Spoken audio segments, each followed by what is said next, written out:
আসসালামু আলাইকুম ওরহমতুল্লাহি ওবারাকাতুহ। হাসিবুস লার্নিং একাডেমিতে তোমাদেরকে স্বাগতম।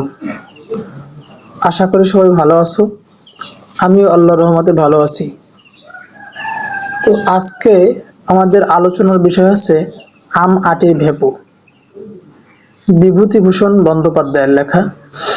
তো বিভূতিভূষণ বন্দ্যোপাধ্যায় 1894 সালের 24 পরগনার মুরারিপুর গ্রামে জন্মগ্রহণ করেন। তাহলে তার জন্মসাল হচ্ছে 1894। স্থানীয় বনগ্রাম স্কুল থেকে 1914 সালে তিনি মেট্রিক পাস করেন এবং কলকাতা রিপন কলেজ থেকে আইএ এবং বিএ ডিগ্রি লাভ করেন। কর্মজীবনে তিনি হুগলি, কলকাতা ও ব্যারাকপুরের বিভিন্ন স্কুলে শিক্ষকতা করেন। প্রাকৃতিক সৌন্দর্য ও গ্রাম বাংলার সাধারণ মানুষের সহজ সরল জীবনযাপনের অসাধারণ এক আলেখ্য নির্মাণ করে তিনি বাংলা কথা সাহিত্যে অমর হয়ে আছেন। প্রকৃতি এবং মানুষের জীবনের অভিন্ন সম্পর্কের চিরায়ত তাৎপর্যে তার কথা সাহিত্য মহামান্বিত। বিভূতিভূষণ বন্দ্যোপাধ্যায়ের উল্লেখযোগ্য উপন্যাস পথের পাঁচালী, অপরাজিত, আরণ্যক, ইছামতি, দৃষ্টিপ্রদীপ। আর গল্পগ্রন্থ আছে মেঘমল্লার মৌরিফুল, যাত্রাবদল। 1950 সালের 1 সেপ্টেম্বর তিনি মৃত্যুবরণ করেন। তাহলে ওনার জন্ম হচ্ছে 1894-তে এবং মৃত্যু হচ্ছে 1950 সালে।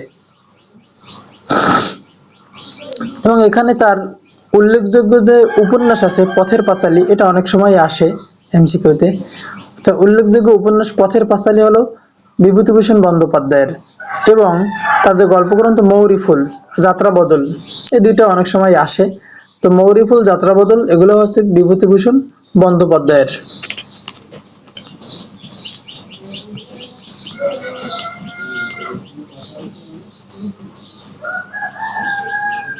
এই যে শব্দ অর্থ দিয়েছে রোয়াক। রোয়াক মানে ঘরের সামনের খোলা জায়গা বা বারান্দা। তাহলে ঘরের সামনের যে একটা বারান্দা থাকে ছোট, সেটার নাম বলেছে সে রোয়াক। সুপ্রি, ছোট কুড়ি, ক্ষুদ্র, ধামা।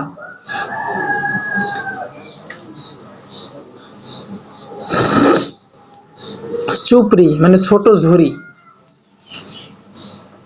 নাটা ফল মানে করঞ্জা ফল, যে করঞ্জা ফল সেটাকে বলছে নাটা ফল। খাপড়ার কুচি, কলসি, হাড়ি, প্রকৃতির ভাঙ্গা অংশ বা টুকরা। পিজরাপোলের আসামি মানে খাঁচায় পড়ে থাকা অবহেলিত আসামির মতো অর্থে। দাওয়া মানে বারান্দা। আমের কুচি মানে কচি আম। আমের কুশি মানে কচি আম। জারা, জীর্ণ করা, কুচি কুচি করা অর্থে, মানে ছোট ছোট করে কাটলে সেটার নাম হচ্ছে জারা। বন বিছুটি এক প্রকার বুনো গাছ। কালো মেঘ যকৃতের রোগে উপকারী এক প্রকার তিক্ত স্বাদের গাছ। গরাদ জানালার শিক। ভেরেন্ডাকচার বেড়া মানে এরাউন্ড বা রেডি গাছের বেড়া আর কি। কুটো গাছ, তৃণ। রসো রসো মানে থাম থাম। তো আমরা সময় নষ্ট না করে গল্পে চলে যাই।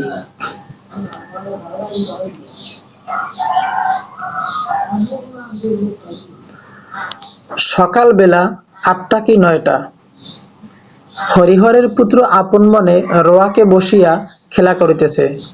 রোয়াক মনে আছে তো? রোয়াক মানে বারান্দা। তাহার একটা ছোট টিনের বাক্স আছে, সেটার ডালা ভাঙ্গা।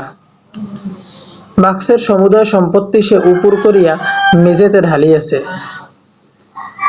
একটা রিং ওঠা কাঠের ঘোড়া, 4 পয়সা দামের একটা টোল খাওয়া টিনের ভেপু, বাঁশি, গোটা কত কড়ি, এগুলো সে মায়ের অজ্ঞাতসারের লক্ষ্মী পূজার কড়ির চুপড়ি হইতে খুলিয়া লইয়াছিল ও পাছে কেহ টের পায় এই ভয়ে সর্বদা লুকাইয়া রাখে। একটা 2 পয়সা দামের পিস্তল, কতগুলা শুকনো নাটা ফল। দেখিতে ভালো বলিয়া তাহার দিদি কোথা হইতে অনেকগুলো কুড়াইয়া আনিয়াছিল। কিছু তাহাকে দিয়েছে, কিছু নিজের পুতুলের বাক্সে রাখিয়া দিয়েছে। খানকতক খাপড়ার কুচি। গঙ্গা যমুনা খেলিতে এই খাপড়াগুলির লক্ষ্য অব্যর্থ বলিয়া বিশ্বাস হওয়ায় সে এগুলি সযত্নে বাক্সে রাখিয়া দিয়েছে। এগুলি তাহার মহামূল্যবান সম্পত্তি। এতগুলি জিনিসের মধ্যে সবে টিনের বাঁশিটা কয়েকবার বাজাইয়া সেটির সম্বন্ধে বিগত কৌতূহল হইয়া তাহাকে একপাশে রাখিয়া দিয়েছে। কাঠের ঘোড়া নাড়াচাড়া করা হইয়া গিয়াছে, সেটিও একপাশে পিজরাপোলের আসামির ন্যায় পড়িয়া আছে। বর্তমানে সে গঙ্গা যমুনা খেলিবার খাপড়াগুলিকে হাতে লইয়া মনে মনে দাওয়ার উপর গঙ্গা যমুনার ঘর আঁকা কল্পনা করিয়া চোখ বুজিয়া খাপড়া ছুঁইয়া দেখিতেছে তাক ঠিক হইতেছে কিনা, তাক করা যে ঠিক হইতেছে কিনা আর কি। এমন সময় তাহার দিদি দুর্গা উঠানের কাঁঠালতলা হইতে ডাকিল, অপু ও অপু। সে এতক্ষণ বাড়ি ছিল না, কোথা হইতে এইমাত্র আসিল। তাহার স্বর একটু সতর্কতা মিশ্রিত।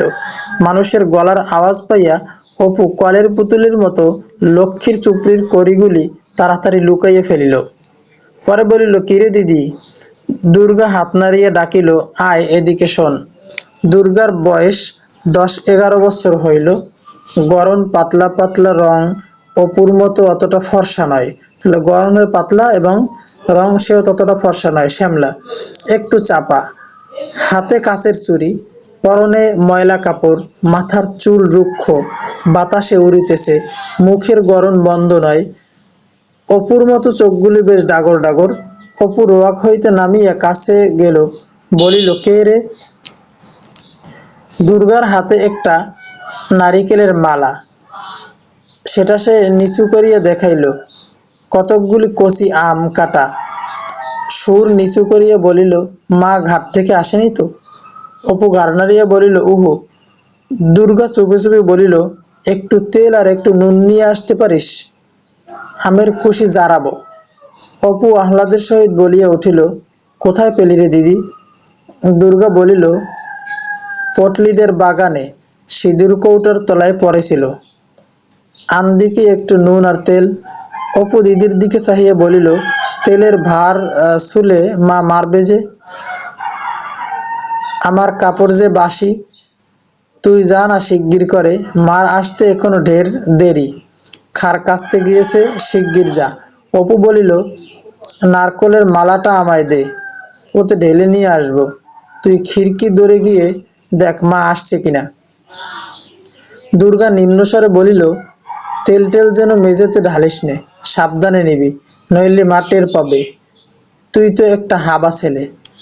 অপু বাড়ির মধ্যে হইতে বাহির হইয়া আসিলে দুর্গা তাহার হাতে হইতে মালা লইয়া আমগুলি বেশ করিয়া মাখিল, বলিল, নে হাত পাত। তুই অতগুলা খাবি দিদি? অতগুলি বুঝি হলো? এই তো ভারী বেশি। যা, আচ্ছা নে আর দুখানা। বাহ, দেখতে বেশ হয়েছে রে। একটা লঙ্কা আনতে পারিস? আর একখানা দেব তাহলে। লঙ্কা কিরে পারবো দিদি? মাঝে তক্তার উপর রেখে দেয়, আমি যে নাগাল পাইনি। তবে থাক গে, যাক। আবার ওবেলা আনবো।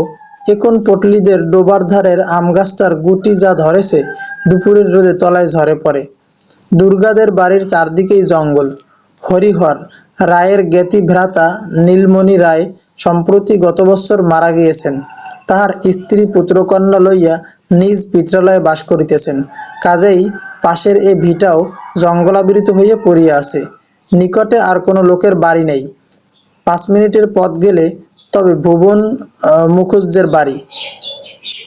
হরিহরের বাড়িটাও অনেকদিন হইয়া গেল মেরামত হয় নাই। সামনের দিকে রোয়াক ভাঙ্গা, ফাটলে বন বিছুটির ও কালো মেঘ বন গজাইয়াছে। ঘরের দোর জানালার কপাট সব ভাঙা, নারিকেলের দড়ি দিয়া গরাদের সঙ্গে বাঁধা আছে। খিড়কিদের ঝনাং করিয়া খুলিবার শব্দ হইল এবং একটু পরেই সর্বজয়ার গলা শোনা গেল, দুগ্গা ও দুগ্গা। দুর্গা বলিল, মা ডাকছে, যা দেখে আয়, ওখানা খেয়ে যা। মুখে যে নুনের গুঁড়ো লেগে আছে তা মুছে ফেল, মানে তার মাকে দেখতে দেওয়া যাবে না। মায়ের ডাক আরেকবার কানে গেলেও দুর্গার এখন উত্তর দেবার সুযোগ নেই, মুখ ভর্তি। সে তাড়াতাড়ি জারানো আমের চাকলাগুলি খাইতে লাগিল। পরে এখনো অনেক অবশিষ্ট আছে দেখিয়া কাঁঠাল গাছটার কাছে সরিয়ে গিয়া গুড়ির আড়ালে দাঁড়াইয়া সেগুলি গো গ্রাসে গিলিতে লাগিল। অপু তাহার পাশে দাঁড়াইয়া নিজের অংশ প্রাণপণে গিলিতেছিল, কারণ চিবাইয়া খাওয়ার আর সময় নাই। খাইতে খাইতে দিদির দিকে চাহিয়া সে দোষ সম্বন্ধে সচেতনতাসূচক হাসি হাসিল।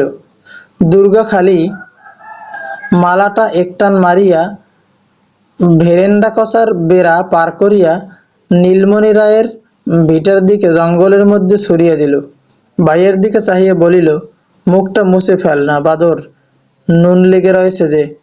পরে দুর্গা নিরীহ মুখে বাড়ির মধ্যে ঢুকিয়া বলিল, কি মা, কোথায় বেরোনো হয়েছিল শুনি? একলা নিজে কতক দিকে যাব? সকাল থেকে খার কেসে গা গতর ব্যথা হয়ে গেল, একটুখানি কুটো গাছটা ভেঙে দুখানা করে নেই, কেবল পাড়ায় পাড়ায় টেটো টোকলা সেদে বেড়াচ্ছেন। সে বাদর কোথায়? অপু আসিয়া বলিল, মা, খিদে পেয়েছে। রোসো রোসো, একটুখানি দাঁড়াও বাপু, একটুখানি হাফ জিরোতে দাও। তোমাদের রাত দিন খিদে আর রাত দিন ফাই ফরমাস। ও দুর্গা, দেখ তো বাছুরটা হাঁক পারছে কেন? খানিকটা পরে সর্বজয়া রান্নাঘরের দাওয়ায় বটি পাতিয়া শশা কাটিতে বসিল। অপু কাছে বসিয়া পড়িয়া বলিল, আরেকটু আটা বের করো না মা, মুখে বড্ড লাগে। দুর্গা নিজের ভাগ হাত পাতিয়া লইয়া সংকুচিত সুরে বলিল, চাল ভাজা আর নেই মা। অপু খাইতে খাইতে বলিল, চিবনে যায় না, আম খেয়ে দাঁত টকে। দুর্গার ভুরুকুটি মিশ্রিত চোখটোপায় বাধা পাইয়া তাহার কথা অর্ধপথেই বন্ধ হয়ে গেল। তাহার মা জিজ্ঞাসা করিল, আম কোথায় পেলি? সত্য কথা প্রকাশ করিতে সাহসী না হইয়া অপু দিদির দিকে জিজ্ঞাসাসূচক দৃষ্টিতে চাহিল। সর্বজয়া মেয়ের দিকে চাহিয়া বলিল, তুই ফের এখন বেরিয়েছিলি বুঝি? দুর্গা বিপন্ন মুখে বলিল, ওকে জিজ্ঞেস করো না, আমি এই তো এখন কাঁঠালতলায় দাঁড়িয়ে। তুমি যখন ডাকলে তখন তো স্বর্ণ গোয়ালিনী গাই দুইতে আসায় একটা কথাটা চাপা পড়িয়া গেল। তার মা বলিল, যা বাছুরটা ধরগে যা, ডেকে সারা হলো। কমলে বাছুর ও স্বর্ণ এত বেলা করে এলে কি বাঁচে? একটু সকাল করে না এলে এই তেতপ্পর পর্যন্ত বাছুর বাঁধা। দিদির পিছনে পিছনে গরু যদি বাঁধা থাকে, সকালবেলা যখন গরু দোয়াইতে আসে, যদি অনেক দেরি করে আসে তাহলে বাছুর তো অনেক বেলা পর্যন্ত বাঁধা থাকে। দিদির পেছনে পেছনে অপু দুধ দোয়া দেখিতে গেল। সে বাহির উঠানে পা দিতেই দুর্গা হাতার পিঠে দুম করিয়া নির্ঘাত এক কিল বসাইয়া দিয়া কহিল, লক্ষ্মী ছাড়া বাদর। পরে মুখ ভাঙ্গাইয়া কহিল, আম খেয়ে দাঁত টকে গিয়েছে, আবার কোনোদিন আম দেব, খেয়েও ছাই দেব। এই ওবেলায় পটলিদের কাকুরতলির আম কুড়িয়ে এনে জারাবো। এ তো বড় বড় গুটি হয়েছে, মিষ্টি যেন গুড়। দেব তোমায়, খেয়েও এখন, হাবা একটা কোথাকার, যদি একটু বুদ্ধি থাকে। ধরা তো প্রায় পড়ে গেছিলি মায়ের কাছে। দুপুরের কিছু পর হরিহর কাজ সারিয়া বাড়ি ফিরিল। সে আজকাল গ্রামের অন্নদা রায়ের বাটিতে গোমস্তার কাজ করে। জিজ্ঞাসা করিল, অপুকে দেখছিনে? সর্বজা বলিল, অপু তো ঘরে ঘুমুচ্ছে। দুর্গা বুঝি সে সেই খেয়ে বেরিয়েছে? সে বাড়ি থাকে কখন? দুটো খাওয়ার সঙ্গে সঙ্গে যা সম্পর্ক। আবার সেই খিদে পেলে তবে আসবে। কোথায় কার বাগানে, কার আমতলায় জামতলায় ঘুরছে এই ৩৪ মাসের রোদ্দুরে।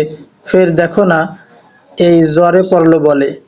অত বড় মেয়ে, বলে বোঝাবো কত, কথা শোনে না, কানে নেয় না।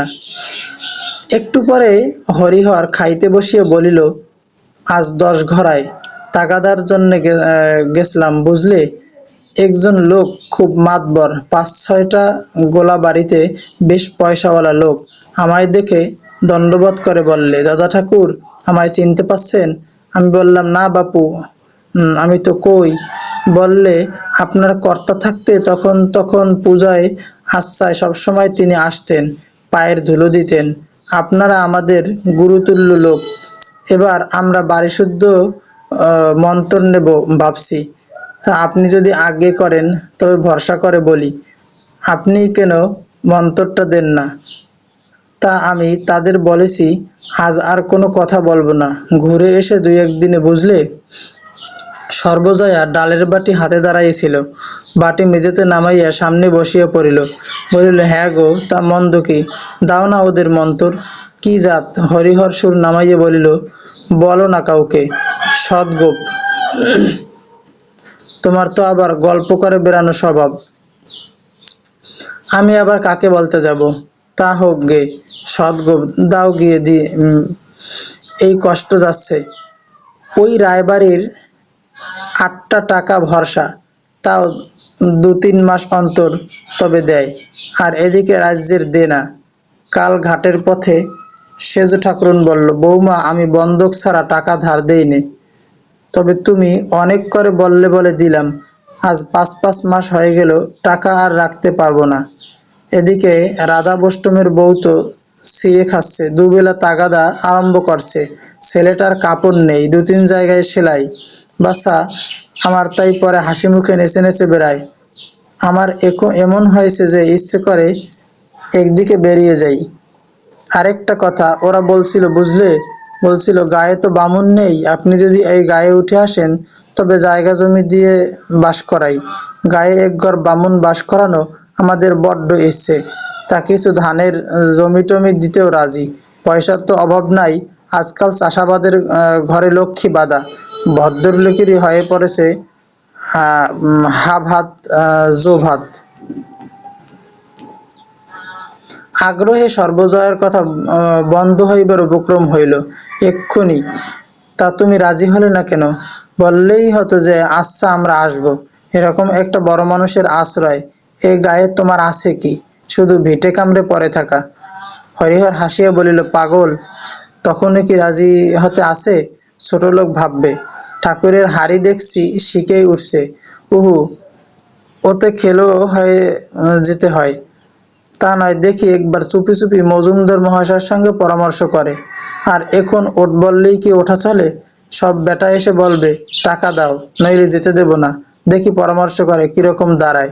এই সময় মেয়ে দুর্গা কোথা হইতে পা টিপিয়ে টিপিয়ে আসিয়া বাহিরের দুয়ারের আড়াল হইতে সতর্কতার সহিত একবার উঁকি মারিল এবং অপর পক্ষ সম্পূর্ণ সজাগ দেখিয়া ওধারে পাঁচিলের পাশ বাহিয়া বাহির বাটির রোয়াকে উঠিল। দালানের দুয়ার আস্তে আস্তে ঠেলিয়া দেখিল উহা বন্ধ আছে। এদিকে রোয়াকে দাঁড়ানো অসম্ভব, রৌদ্রের তাপে পা পুড়িয়া যায়। কাজেই সে স্থান হইতে নামিয়া গিয়া উঠানের কাঁঠালতলায় দাঁড়াইল। রৌদ্রে পা বেড়াইয়া তাহার মুখ রাঙা হইয়া উঠিয়াছে। আঁচলের খুঁটে কি কতগুলো যত্ন করিয়া বাঁধা। সে আসিয়াছিল এই জন্য যে যদি বাহিরের দুয়ার খোলা পায় এবং মা ঘুমাইয়া থাকে তবে ঘরের মধ্যে চুপি চুপি ঢুকিয়া একটু শুইয়া লইবে। কিন্তু বাবার বিশেষত মার সামনে সম্মুখ দুয়ার দিয়া বাড়ি ঢুকিতে তাহার সাহস হইল না। উঠান নামিয়া সে কাঁঠালতলায় দাঁড়াইয়া কি করিবে ঠিক করিতে না পারিয়া নিরুৎসাহের এদিক ওদিক চাহিতে লাগিল। পরে সেখানেই বসিয়া পড়িয়া আঁচলের খুঁট খুলিয়া কতগুলি শুকনো ররাফলের বিচি বাহির করিল। খানিকক্ষণ চাহিয়া থাকিয়া সে আপন মনে সেগুলি গুনিতে আরম্ভ করিল। 1, 2, 3, 4, 26টা হইল। পরে সে 2-3টা করিয়া বিচি হাতের উল্টো পিঠে বসাইয়া উঁচু করিয়া ছড়িয়া দিয়া আবার সোজা পিঠে পাতিয়া ধরিতে লাগিল। মনে মনে বলিতে লাগিল, অপুকে এইগুলা দেব, আর এইগুলো পুতুলের বাক্সে রেখে দেব। কেমন বিচিগুলি তেল চুকচুক করছে। আজ এই গাছ থেকে পড়ছে, ভাগ্যিস আগে গেলাম, নইলে সব গরুতে খেয়ে ফেলে দিত। ওদের রাঙ্গি গাইটা একেবারে রাক্ষস, সব জায়গায় যাবে। সেবার কতগুলো এনেছিলাম, আর এইগুলো নিয়ে অনেকগুলো হলো। সে খেলা বন্ধ করিয়া সমস্ত বিচি আবার সযত্নে আঁচলের খুঁটে বাঁধিল। পরে হঠাৎ কি ভাবিয়া রুক্ষ চুলগুলি বাতাসে উড়াইতে উড়াইতে মহা খুশির সহিত পুনরায় সোজা বাটির বাহির হয়ে গেল। তো দেখি পাঠ পরিচিতি কি বলছে। আম আটির ভেপু শীর্ষক রচনাটি বিভূতিভূষণ বন্দ্যোপাধ্যায়ের পথের পাঁচালী উপন্যাসের অংশবিশেষ। গ্রামীণ জীবনে প্রকৃতি ঘনিষ্ঠ দুই ভাই বোনের আনন্দিত জীবনের আখ্যান নিয়ে কাহিনীটা রচিত হয়েছে। অপু ও দুর্গা হত দরিদ্র পরিবারের শিশু, কিন্তু তাদের শৈশবের দারিদ্রতার সেই কষ্ট প্রধান হয়ে ওঠেনি। গ্রামীণ ফলফলাদি খাওয়ার আনন্দ এবং বিচিত্র বিষয় নিয়ে তাদের বিস্ময় ও কৌতূহল মানুষের চিরায়ত শৈশবকেই যেন স্মরণ করিয়ে দেয়। সর্বজয়া পল্লীমায়ের শাশ্বত চরিত্র হয়ে উঠেছে। এখানে শিশুর আনন্দপূর্ণ শৈশব এবং প্রকৃতির সম্পর্ক দেখিয়েছেন। বিভূতিভূষণ বন্দ্যোপাধ্যায়ের রচনাটি শিশু কিশোরকে প্রকৃতিমুখী হওয়ার প্রেরণা যোগায়।